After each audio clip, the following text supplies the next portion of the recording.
Hello everyone, আজকে আমি যাচ্ছি 2024-এর প্রথম বিয়েবাড়ি ইনভিটেশনে, তাও আবার আমার বাড়ির পাশেই। তাই এক্সাইটমেন্ট ধরে রাখতে না পেরে তাড়াতাড়ি রেডি হয়ে একাই চলে এলাম বিয়েবাড়িতে। ডেকোরেশন দেখতে দেখতে চলে এলাম একেবারে বিয়েবাড়ির ভেতরে। এখানে এসে দেখি ব্রাইড করছে ফটোশ্যুট, আর আমরা চলে এলাম স্টার্টার কাউন্টারের কাছে। স্টার্টারে এত রকম আইটেম দেখে আমি তো পুরো কনফিউজ যে কোন দিক থেকে আগে শুরু করব। বেশি কিছু না ভেবে প্রথমেই চলে এলাম পকোড়ার কাউন্টারে। পকোড়ার কাউন্টার থেকে চিকেন পকোড়া টেস্ট করে তারপর চলে এলাম কাবাব কাউন্টারে। কাবাব কাউন্টারে ছিল চিকেন হারিয়ালি কাবাব আর রেশমি কাবাব। এখান থেকে দুই রকম কাবাবই নিয়ে টেস্ট করলাম, দুটোরই টেস্ট ছিল পুরো ওয়াও। কাবাবের পর এবার চলে এলাম পাশের কাউন্টারে। এখান থেকে চিল্লা নিয়ে টেস্ট করলাম, যার টেস্টও ছিল খুব ভালো। তারপর চলে গেলাম মকটেল কাউন্টারে। এখান থেকে দুই ধরনের মকটেল টেস্ট করে গেলাম তন্দুরি চা খাওয়ার জন্য, যেটা আমি ফার্স্ট টাইম ট্রাই করলাম।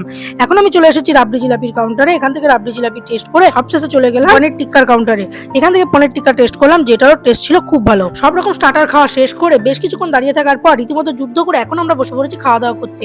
তো এই হলো আজকের মেন কোর্সের মেনু। তো আমরা খাওয়া দাওয়া করি, তোমরা ভিডিওটা লাইক করে চ্যানেলটা সাবস্ক্রাইব করে দাও। আজকের মতো টাটা।